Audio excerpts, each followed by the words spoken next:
Hello students, beginning for विकुंज में आपका स्वागत है।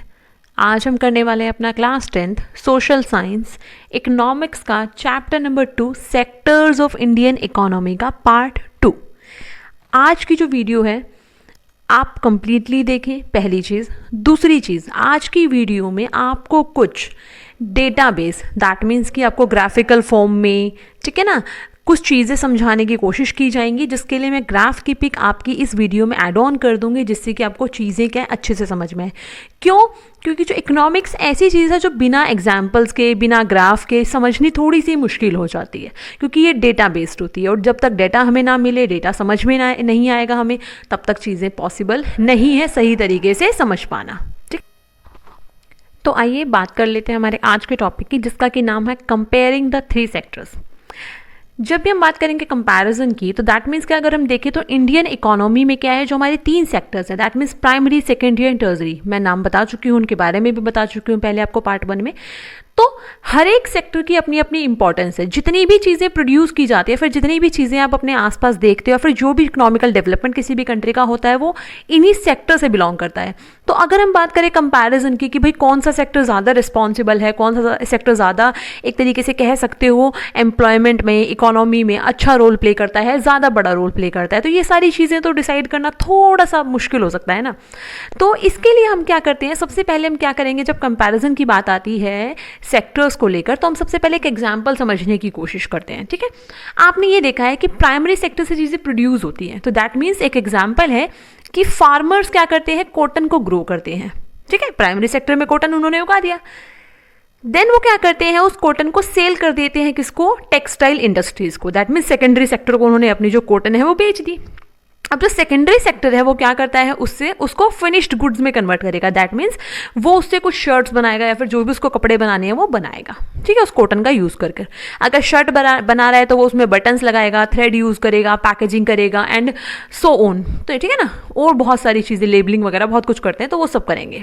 ठीक है, एंड देन उसके बाद क्या करते हैं सेकेंडरी सेक्टर वाले, इसको हायर स्केल पर, मतलब हायर रेट्स पर इसको क्या कर देते हैं, सेल आउट कर देते हैं उन शर्ट्स को।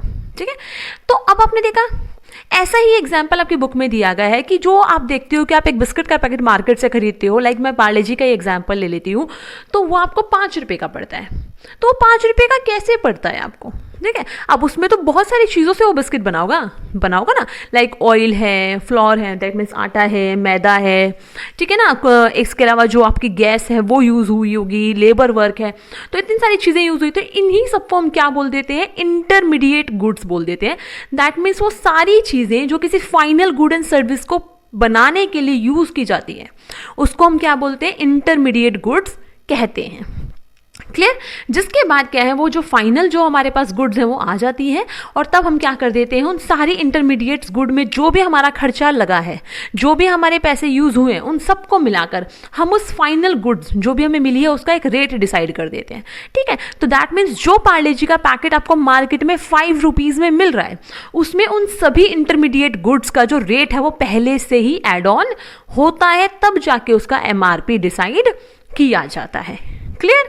तो इसी वजह से जो इकोनॉमिक्स हैं वो सजेस्ट क्या करते हैं, जो भी किसी चीज़ का जब हम गुड्स एंड सर्विसेज की कोई वैल्यू डिसाइड करते हैं ना, तो उसमें क्या है, जो एक्चुअल नंबर है हमें उसे देखने की जरूरत नहीं है, हम फाइनल सिर्फ एक प्राइस डिसाइड कर देते हैं, क्योंकि उसमें वो सारी चीज़ें पहले से ऐड ऑन होती हैं। ठीक है, तो हम बात कर रहे थे कंपैरिजन की, किसी भी कंट्री का आप कंपैरिजन कैसे करोगे कि कौन से सेक्टर में का रिस्पॉन्सिबल, मतलब एक तरीके से कह सकते हो ज़्यादा रोल प्ले करता है, या फिर इकोनॉमी में सेक्टर्स कैसे रोल प्ले करते हैं। तो इसको डिसाइड करने के लिए क्या निकाली जाती है, किसी भी कंट्री की GDP निकाली जाती है।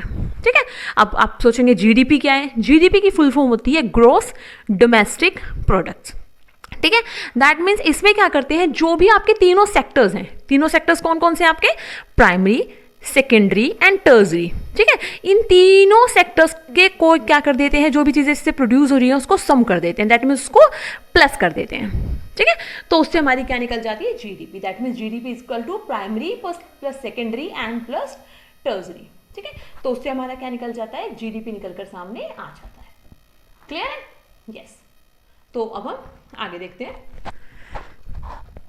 आगे देखने से पहले अब आपको बता देते हैं कि इंडिया जो है ना, एक तरीके से देखें, जो जीडीपी है इंडिया की, वो मेजर कौन करता है? सेंट्रल गवर्नमेंट मेजर करती है। ठीक है, इंडिया की जीडीपी कौन को मेजर करती है? आपकी सेंट्रल गवर्नमेंट, जिसका काम है इंडिया की जीडीपी निकालना। ठीक है, अब उसमें निकालने के लिए क्या करती है? सभी स्टेट गवर्नमेंट या फिर जो यूनियन टेरिटरीज हैं, वो सब क्या कर देते हैं? सेंट्रल गवर्नमेंट्स के पास अपनी रिपोर्ट्स भेज देते हैं कि उनके यहाँ पर तीनों सेक्टर्स में कितना प्रोडक्शन हुआ है, क्या सारी चीज़ें हैं, वो सब रिपोर्ट्स प्रिपेयर करके भेज देते हैं। उसके बाद एक नेशनल लेवल पे जीडीपी क्या है, एक तरीके से प्रिपेयर किया जाता है कि हमारे कंट्री की इस बार जीडीपी कितनी है। क्लियर? ओके, तो अब समझ में आया कि किस तरीके से सारी चीजें निकाली जाती हैं। अब हम बात कर लेते हैं historical change in sectors. Clear? तो हिस्टोरिकल चेंजेस इन सेक्टर्स की बात करें तो आप देखोगे कि जितने भी आज आप डेवलप्ड कंट्रीज को देखते हैं ना, उन सभी डेवलप्ड कंट्रीज में सबसे पहले अगर हम देखें तो सबसे ज़्यादा एक तरीके से मोस्ट इंपॉर्टेंट रोल प्ले कौन करता है? Primary sector. क्यों? क्योंकि सालों से, दशकों से क्या है, जो प्राइमरी सेक्टर है उसी में बहुत सारे लोग इंगेज्ड रहते हैं। ठीक है ना? तो लेकिन अब क्या है, एक बहुत बड़ा चेंज हमें देखने को मिल रहा है क्या, कि जो एग्रीकल्चरल सेक्टर है, दैट मीन्स प्राइमरी सेक्टर है, उससे बहुत सारे लोग ना अब निकलकर अदर एक्टिविटीज में इन्वॉल्व होते जा रहे हैं। लाइक क्राफ्ट पर्सन बन रहे हैं, ट्रेडर्स बन रहे हैं, ट्रांसपोर्टर बन रहे हैं, आर्मी में जा रहे हैं, एडमिनिस्ट्रेटर्स बन रहे हैं, एटसेट्रा। ठीक है, अगर हम हमारे इंडिया की बात करें तो आप इंडिया में भी अब देखते होंगे बहुत सारे आईएएस आईपीएस ऐसे लोग होते हैं जो क्या है, किसी फार्मर की फैमिली से बिलोंग करते हैं। क्यों? अब ऐसा तो नहीं है ना कि उनके पेरेंट्स ने फार्मिंग की थी या फिर जो वो फार्मर्स थे तो उनके बच्चे भी फार्मर ही बन रहे हैं, नहीं। अब वो क्या कर रहे हैं, अपना फील्ड चेंज कर रहे हैं और वो उस सेक्टर से निकलकर दूसरे सेक्टर्स में, अगर देखें तो एडमिनिस्ट्रेटिव सेक्टर है तो एक तरीके से टर्सरी सेक्टर में मूव ऑन करके तो अदर सेक्टर्स की तरफ शिफ्ट हो रहे हैं। तो आप ये कह सकते हैं हम कि एक हिस्टोरिकल चेंज की बात करें तो एक हमें टाइम के साथ एक शिफ्ट देखने को मिल रहा है हर एक सेक्टर में। ठीक है ना? तो प्राइमरी सेक्टर से निकलकर बहुत सारे लोग क्या है, एक तरीके से एज अ वर्कर इंडस्ट्रीज में भी जॉब करने जा रहे हैं। ठीक है, फैक्ट्रीज में जॉब करने जा रहे हैं। तो कह सकते हैं प्राइमरी सेक्टर से सेकेंडरी सेक्टर में अब क्या हो रहा है, एक शिफ्ट हमें देखने को मिल रहा है। और ये जो शिफ्ट है सेकेंडरी सेक्टर में जाना, ये मेनली आपको डेवलपिंग कंट्रीज में मिलेगा। क्यों? क्योंकि वहां पे इंडस्ट्रियलाइजेशन हो रहा है, बड़ी बड़ी इंडस्ट्रीज एस्टैब्लिश हो रही है वहां पे, अभी वो अपना डेवलपमेंट कर रहे हैं अभी। ठीक है ना?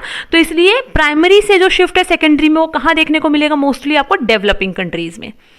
लेकिन ऐसी बात नहीं है, सेकेंडरी सेक्टर कह सकते हो एक मोस्ट इंपॉर्टेंट सेक्टर है टोटल प्रोडक्शन में भी और एम्प्लॉयमेंट में, कि जो क्या करता है, बहुत सारे लोगों को रोजगार देने का काम करता है।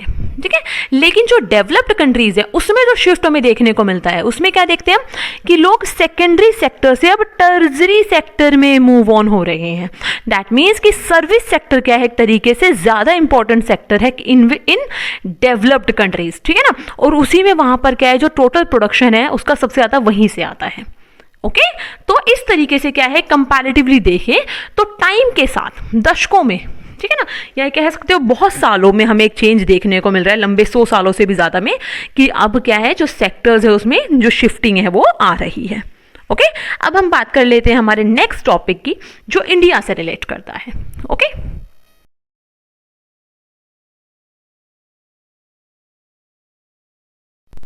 यस, तो आपने अभी देखा क्या नाम है, आपको मैंने एक बार ग्राफ दिखाया है, तो उसको लेकर अब बात कर लेते हैं कि like primary, secondary and tertiary sector in India. तो अगर आप इसमें देखेंगे कि जो 1973 से 74 का जो टाइम पीरियड है, उसमें तीनों ही सेक्टर्स का जो रोल प्ले है जीडीपी में, वो ओवरऑल इक्वल ही है। और ये कह सकते हैं कि प्राइमरी सेक्टर का थोड़ा ज़्यादा है as compared to secondary and tertiary sector. आपका आप टर्टरी भी बोल सकते हैं एंड टर्सरी भी, whatever the thing is. ठीक है, तो उसका ज़्यादा है। But within 40 years 2013 and 14 में अगर हम देखें तो हमें एक ड्रास्टिक चेंज देखने को मिलता है कि जो टर्सरी सेक्टर है उसका जो रोल है एक तरीके से जीडीपी में, वो सडनली बहुत तेज़ी से बढ़ जाता है। ठीक है, और ये कह सकते हैं हम कि जो टर्सरी सेक्टर है वो बड़ी तेज़ी से बूस्ट कर रहा है। अब अगर ये बूस्ट कर रहा है इतनी तेजी से, तो उसके पीछे कुछ ना कुछ तो कारण रहे होंगे। तो आइए हम उन्हीं कारणों की बात कर लेते हैं। ऐसे कौन से कारण है, कौन सी वजह है जिसकी वजह से जो टर्सरी सेक्टर है वो लार्जेस्ट प्रोड्यूसिंग सेक्टर बन के सामने आया है और उसने प्राइमरी सेक्टर को रिप्लेस कर दिया है इन द प्रोडक्शन। क्लियर? तो अब ऐसे क्या कारण है, तो अब उन्हीं की बात कर लेते हैं। सबसे पहला जो बेसिक कारण है वो क्या है, एक तरीके से कि जो नीड है ना बेसिक वैल्यू की, या फिर ये कह सकते हो बेसिक जो सर्विसेज हैं, पहले आप सुनते थे ना वो मूवियों में डायलॉग था लाइक रोटी कपड़ा एंड मकान। अब वो टाइम नहीं है कि हमें सिर्फ यही 3 चीज़ें चाहिए कि रोटी कपड़ा एंड मकान, नो। अब क्या है, जो बेसिक सर्विसेज है उनकी नीड्स बढ़ गई है। जैसे कि हॉस्पिटल्स की सबको नीड है, एजुकेशनल इंस्टीट्यूशंस की, स्कूल्स हैं, कॉलेजेस हैं, यूनिवर्सिटीज़ हैं, इनकी सबको नीड है। पोस्ट एंड टेलीग्राफ सर्विसेज की को नीड है, पुलिस स्टेशन है, कोर्ट्स है, बैंक्स हैं, इंश्योरेंस है, डिफेंस है, एंड बहुत सारी ऐसी और कंपनीज हैं जिनकी जो नीड है वो आज के टाइम पे बहुत ज़्यादा बढ़ चुकी है। तो जिसकी वजह से इन सभी में क्या, ये सभी क्या रोल प्ले करते हैं, सर्विस सेक्टर का। तो सर्विस सेक्टर क्या है, इन्हीं वजहों से बहुत ज़्यादा तेज़ी से आगे बढ़ा है। क्लियर। तो अब हम बात कर लेते हैं इसके सेकंड सबसे बड़े कारण की। तो सेकंड सबसे बड़ा कारण क्या है, इन डेवलपिंग, अच्छा पहले मैं एक चीज़ बता देती हूँ, जो डेवलपिंग कंट्रीज है ना वहाँ पे ये सारी जो रिस्पॉन्सिबिलिटीज़ है ना बेसिक सर्विस से रिलेटेड, वो गवर्नमेंट की रिस्पॉन्सिबिलिटी होती है कि उसको लोगों तक, सिटीजन्स जो भी उसके वहाँ के हैं उन तक ये सारी चीज़ें पहुँचानी होती है। ठीक है, ये किसकी रिस्पॉन्सिबिलिटी है, गवर्नमेंट की रिस्पॉन्सिबिलिटी है कि आप लोगों तक ये सारी जो भी बेसिक सर्विसेज है ना वो आप पहुँचाएंगे। ठीक है, तो अब हम बात कर लेते हैं हमारे नेक्स्ट रीजन की, जो सबसे बड़ा रीजन है हमारा एक और, कि जो डेवलपमेंट है ना एग्रीकल्चर और इंडस्ट्रियल सेक्टर की, ठीक है ना, उसके डेवलपमेंट के लिए बहुत सारी सर्विसेज की हमें ज़रूरत पड़ती है, लाइक ट्रांसपोर्टेशन है, ट्रेड है, स्टोरेज है, इन सभी की ज़रूरत है। और ये सभी चीज़ें बढ़ेंगी तो ऑब्वियसली टर्शरी सेक्टर बढ़ेगा। तो ये कह सकते हो जो एक इंटरडिपेंडेंसी है ना जो प्राइमरी और सेकेंडरी सेक्टर की, उनके अपने डेवलपमेंट के लिए, तो उनको टर्शरी सेक्टर की ज़रूरत पड़ती है। तो उसकी वजह से भी जो टर्शरी सेक्टर है उसकी इंपॉर्टेंस बढ़ी है। तीसरा और मोस्ट इंपॉर्टेंट एंड सबसे बड़ा कारण एक और है कि जो बड़े बड़े शहर है वहाँ पे लोगों का जो इनकम लेवल है वो बहुत तेज़ी से बढ़ रहा है। ठीक है, पहले लोगों की इनकम कुछ रुपयों में थी, फिर कुछ हज़ार हुई, अब क्या है लाखों में को लोग कमा रहे हैं। तो अब लाखों में कमाएंगे तो खर्च भी तो लाखों में करेंगे ना, और करोड़ों में कमाएंगे तो खर्चे भी करोड़ों में होंगे। ठीक है, तो जो बड़े बड़े शहर है वहाँ पे क्या है, लोगों की जो इनकम है वो राइज अप हो रही है, जिसकी वजह से उनकी जो डिमांड है ना सर्विसेज को लेकर, मतलब और सर्विसेज, मोर सर्विसेज, बेसिक सर्विस नहीं, और सर्विसेज को लेकर उनकी जो डिमांड है वो बढ़ती जा रही है। जैसे अब लोगों के पास जो इनकम है वो बढ़ रही है तो वो क्या सोचते हैं, चलिए आज फैमिली आउटिंग पे चलते हैं, बाहर खाना खाते हैं, है ना। तो उसके लिए हमें होटल्स की ज़रूरत है अच्छे अच्छे, तो 5 स्टार 3 स्टार बड़े बड़े अच्छे अच्छे होटल्स बन रहे हैं। इसी तरीके से लोग सोचते हैं यार काम से थक गए तो चलो कहीं पे एक तरीके से आउटिंग के लिए चलते हैं, थोड़ा सा अपने आपको थोड़ा सा मूड चेंज करते हैं ना, रिलैक्स करते हैं, तो लोग घूमने जाते हैं, टूरिज्म बढ़ गया। ठीक है, लोगों को शॉपिंग है तो उसके लिए मॉल्स खुले बड़े बड़े, प्राइवेट और स्कूल्स एंड हॉस्पिटल्स खुल रहे हैं कि लोगों को गवर्नमेंट हॉस्पिटल्स नहीं अच्छे लगते या स्कूल्स, उनको लगता है वहाँ पे पढ़ाई अच्छी नहीं होती या फिर ट्रीटमेंट अच्छे नहीं होते, तो इसी वजह से प्राइवेट स्कूल्स एंड हॉस्पिटल्स खुल रहे हैं जहाँ पर वो एक तरीके से कह सकते हो अपने अकॉर्डिंगली और अपने स्टैंडर्ड के अकॉर्डिंगली अपने बच्चों को या फिर अपने रिलेटिव्स को भेज सकते हैं और उनके लिए चीज़ें अवेल कर सकते हैं। तो इसके अलावा आज के टाइम पे एक हमारा एक और नया सिस्टम शुरू हो गया है, लोग अपने पर्सनल ट्रेनर हायर्स करते हैं, जिसकी वजह से अपने आप को फिट एंड फाइन रखने के लिए डांस, योगा, ये सारी चीज़ों के लिए क्या करते हैं, लोग अपने पर्सनल ट्रेनर्स हायर करते हैं। तो ये भी एक बहुत बड़ी चीज़ है। तो ऐसी और बहुत सारी चीज़ें हैं, मतलब मोर सर्विसेज है जो धीरे धीरे डिमांड में आ रही हैं। तो इसकी वजह से भी क्या है, जो टर्शरी सेक्टर की इंपॉर्टेंस बढ़ी है। एंड जो नेक्स्ट है हमारा, कुछ नई सर्विसेज भी आई है जैसे कि ICT, information and communication technology, जिसकी वजह से नए नए ऐप्स बन रहे हैं। ठीक है ना, आप देखते हो कि सभी के हाथ में आजकल आज के टाइम पे स्मार्टफोन्स हैं, इतने सारे एप्लीकेशंस आप यूज़ करते हो, लाइक यूट्यूब भी एक एप्लीकेशन ही है।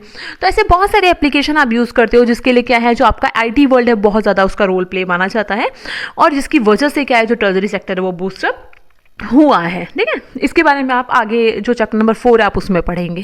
Clear. But tertiary sector rise up तो हुआ है, बट एक बहुत बड़ी और बहुत सैड है हमारे लिए कि ये कि इसमें ना बहुत कम लोग ऐसे हैं जो स्किल्ड है ना, कि जो लोग अच्छे क्वालिफाइड हैं, स्किल्ड हैं, और जो ज़्यादा अच्छी ये कह सकते हो इनकम उनका लेवल अच्छा है और वो एक अच्छा लाइफस्टाइल अपना स्पेंड कर रहे हैं। बहुत कम पॉपुलेशन है। मेजॉरिटी ऑफ जो पॉपुलेशन है जो टर्शरी सेक्टर से बिलोंग करती है वो तो ऐसी ही है अभी भी, जिसके पास अपने 2 टाइम के लिए खाना, एक तरीके से खाना पीना अरेंज करने के लिए भी चीज़ें, या ये कह सकते हो जो इनकम है उतनी वो जनरेट नहीं कर पाते। और अगर हम देखें तो अधिकतर लोग क्या है, एक तरीके से एज अ प्लम्बर है, ठीक है ना, और ट्रांसपोर्टेशन में है, ओके, एज अ वर्कर है, इन्हीं सारी, या फिर शॉपकीपर्स हैं, इन्हीं एक्टिविटीज़ में इन्वॉल्व है, ठीक है, जिससे उनको उतना ज़्यादा बेनिफिट नहीं हो पाता। ओके, तो अगर हम देखें तो हमें चेंज कैसे देखने को मिल रहा है जीडीपी में, अगर हम इसकी बात करें तो इसमें अगर आपको देखिए कि आपको अगेन मैं आपको यहाँ पे 2 मेन ग्राफ मैं आपको यहाँ पे दिखाऊंगी, जिसमें आपको दिखाया गया है कि 1973 में और 2013 में अगर देखें तो क्या चेंज देखने को मिल रहा है। अगर जीडीपी में परसेंटेज की बात करें, जो टर्जरी सेक्टर है उसका परसेंटेज बढ़ा तो है, बट उतना ज़्यादा भी नहीं बढ़ा, है ना। बट अगर हम बात करें कि एम्प्लॉयमेंट के मामले में, जीडीपी को हटाकर हम एम्प्लॉयमेंट देखें, तो एम्प्लॉयमेंट के मामले में देखें तो आज भी अधिकतर लोग कौन से सेक्टर में, प्राइमरी सेक्टर में ही एम्प्लॉयड हैं और उसी में काम कर रहे हैं, ठीक है। क्यों? क्योंकि ये जो दोनों सेक्टर है ना, सेकेंडरी एंड टर्जरी, ये बढ़े तो हैं जीडीपी में, बट ये उतनी ज़्यादा जॉब अपॉर्चुनिटीज क्रिएट नहीं कर पाए जितनी कि इनको करनी चाहिए थी, ठीक है। और इसी वजह से इनका प्रोडक्शन में तो ये अपना एक तरीके से कह सकते हो इंक्रीज हुए हैं, बट एम्प्लॉयमेंट के मामले में ये उतने ज़्यादा आगे नहीं बढ़ पाए हैं। क्लियर? तो जिसकी वजह से क्या है, आज भी हमें देखने को मिलता है कि हमारे कंट्री में उतनी ज़्यादा जॉब्स वगैरह सारी चीज़ें नहीं हो पाई हैं, ठीक है। इसमें एक और भी मेरे अकॉर्डिंगली एक कारण हो सकता है, जैसे आज के टाइम पे हम मशीनरी हमारे यहाँ पे हर चीज़ में आ रही है। दैट मीन्स कि जो काम पहले काफ़ी सारे लोगों की मैन पावर चाहिए होती थी, आज वो बटन दबाते कंप्यूटर से, इन सारी चीज़ों से बड़े तेज़ी से हो जाती, तो उसकी वजह से भी कह सकते हो जो एम्प्लॉयमेंट है उसमें थोड़ी सी कमी आई होगी। सो आई होप सो कि आपको यहाँ तक ये चैप्टर समझ में आया होगा। इस वीडियो को मैं और ज़्यादा आगे नहीं बढ़ाऊंगी, नहीं तो बहुत ज़्यादा बड़ी बन जाएगी। तो आगे का जो टॉपिक है हम अपनी नेक्स्ट वीडियो में डिस्कस करेंगे। सो इसको हम यहीं पर ख़त्म करते हैं। वीडियो आपको लाइक करें एंड जितना ज़्यादा हो सकता है शेयर करें, और चैनल को सब्सक्राइब करना बिल्कुल ना भूलिए, और बेल आइकन प्रेस ज़रूर करें, जिससे कि आपको ऐसी ही इंटरेस्टिंग वीडियो टाइमली मिलती रहे। So thanks for watching and good luck students.